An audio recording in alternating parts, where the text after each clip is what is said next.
Stardate 95.801. The Starship Enterprise has entered the Pilar solar system, a warm, comfortable realm with 12 planets revolving around a medium-sized yellow sun. Our mission is to check the colonists of Perinda 4, a new Federation-settled planet. According to Starbase's last report, the world is one of the richest, lushest, most peaceful settlements in the known universe. Mr. Spock, what's wrong? What is going on? A Code 1 distress signal from the garden planet of Perinda 4, Captain. According to my sensors and calculations, they are on a collision course with an entire fleet of space debris. What? Meteors, Captain. A whole pack of them, all heading for the capital colony of Perinda City. Mr. Sulu, please phase out the alarm signal. Mr. Spock, is this a natural occurrence? Perinda 4 lies just inside an unusually busy space debris zone. Meteor activity here far exceeds that of Earth, but not to a dangerous degree. Debris zone, meteor activity, not dangerous? Makes sense, man. Mr. Scott, Earth scientists say that as many as 200 million visible meteors enter the planet's atmosphere every day. Air friction heats them to approximately 4,000 degrees Fahrenheit, and they burn up at an altitude of 30 to 50 miles. That is why they are called meteors. Pieces of space debris that hit the Earth's surface are called meteorites. Please delay the lecture if you would, Mr. Spock. What is happening on Perinda 4? According to my findings, Captain, Perinda 4 is the target for a huge amount of meteors which are about to become meteorites. Mr. Chekhov, establish visual contact. Communications Officer Uhura, establish planet-side communication. Mr. Sulu, sound red alert. Mr. Spock, how long before the meteorites hit? 8 seconds, Captain. 6, 5, 4, 3, 2.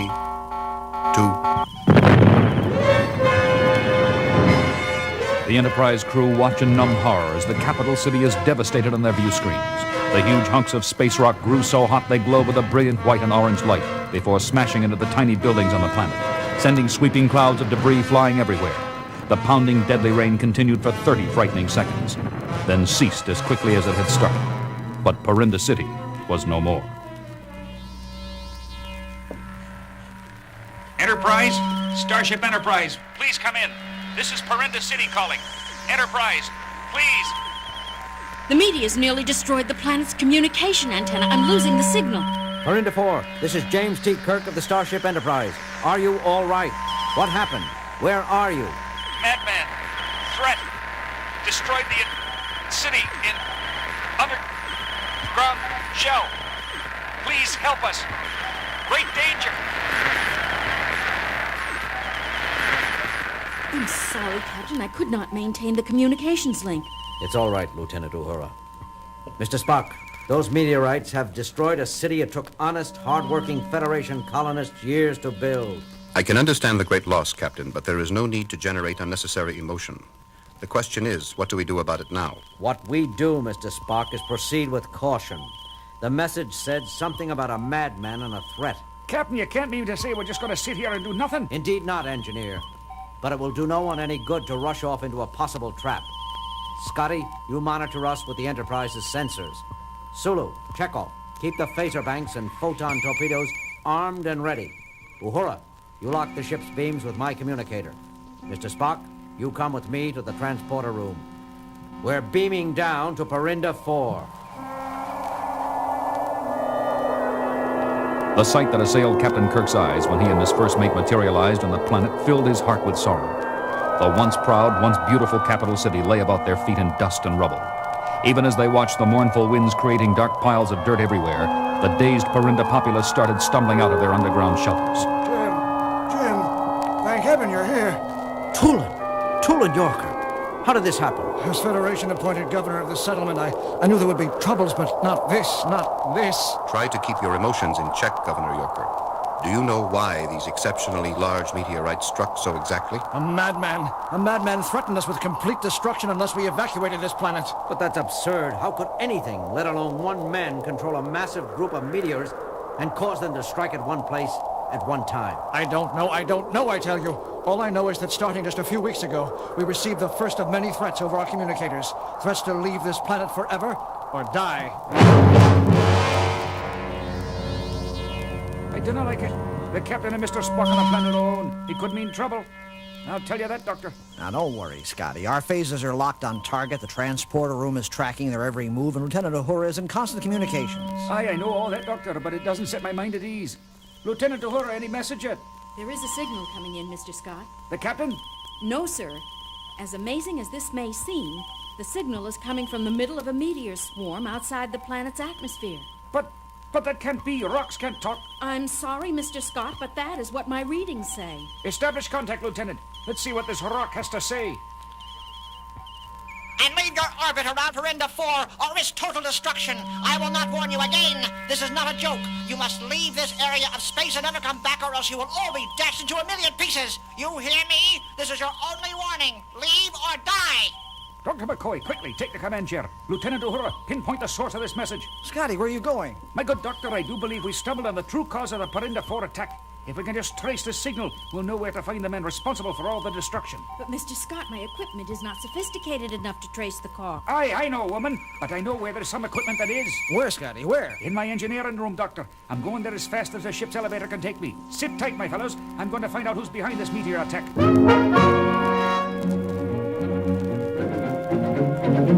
The able engineer was as good as his word.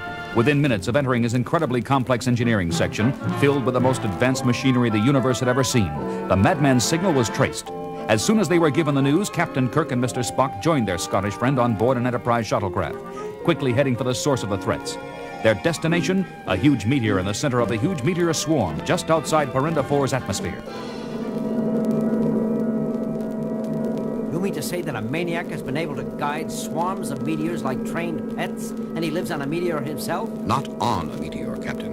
In a meteor. Aye, Captain. I discovered that the signal came from under this gigantic meteor surface. He must have hollowed it out somehow and set up an orbit in Homestead. Orbiting? Yes, Captain. Meteors, as you know, travel in circular orbits around a sun like planets do. To make them leave their path would take incredible power. Scotty, could you tell if there is any advanced machinery inside the meteor along with this madman? Ah, no, Captain. The meteors are made up of many minerals mixed with iron, copper, and sulfur. I couldn't tell what was inside the meteor and what was just rock. Very well, Mr. Scott, but please pay a little more attention to the shuttle's flying controls. One mistake and we will be smashed into dust. Now, don't you go worrying, Mr. Spock. I was flying these little darlings when you were but a wee lad.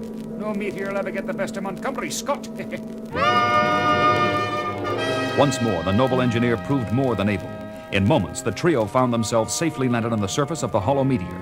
But just as they were about to put on spacesuits to investigate the airless globe, a soft but sinister voice came over their communicators. Welcome to Terranius, gentlemen. Welcome to my planet. No need to wear bulky spacesuits. I will simply guide your craft into my underground realm where there is plenty of air to spare. Plenty of air. Please sit down, my uninvited prisoners. I mean, visitors. You shall not find me a dull host. Ach, man, he knew we were coming all along. What should we do, Captain?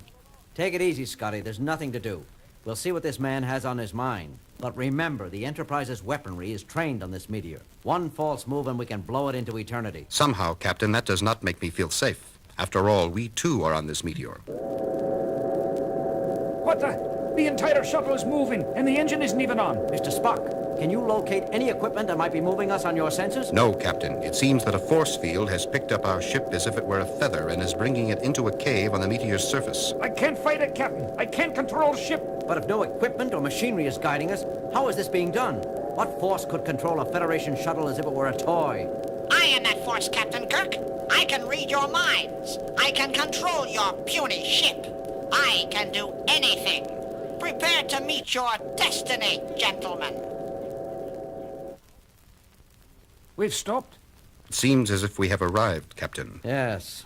Open the hatch, Mr. Scott. Let's see what our destiny looks like. Greetings, Captain Kirk, Mr. Spock, and Engineering Officer Scott. I am Terranius, ruler of this world, and soon to be Emperor of all space. Emperor! Why, you little bald runt of a withered old weasel. You have a lot to answer to, man, about destroying a Federation outpost on Perinda 4. Silence! You do not understand. No one understands that I deserve to rule. I have the power. Indeed. And what exactly is this power, may I ask? The power to move things with my mind, Mr. Spock. You are half Vulcan. You may have the intelligence to understand. I can control objects with just my powerful thoughts. I can bend anyone's will to my own. I can rule everyone. I deserve to rule everyone. Psychic power, Captain. Mental ability so great it has unbalanced his mind. He is vastly powerful, but he is also vastly dangerous. Tyranius, I agree that anyone with such magnificent powers as yours should rule. But why not just make the people of Perinda 4 leave with your mental strength? Why make the meteors fall? Too many people, Captain Kirk. I could not control them all, even with my incredible abilities. So I had to drive them out. I see, O great Tyranius. Well, we can take care of that together. Just come back to the Enterprise with us and we can begin your rightful rule. Captain, have you lost your mind? Turn Perinda 4 over to this daffy maniac? I won't let you do it! I won't! In a rage, Scotty lunges at Tyranius. No, Mr. Scott. The captain was just trying... Look out, Scotty. He's breaking away from you. Aha! Try to capture me, will you? I decree all movement. Stop! You see? My incredible brain has locked your muscles and imprisoned your minds. You cannot move, any of you. You cannot think. You only know what I tell you, and you shall pay for your stupidity.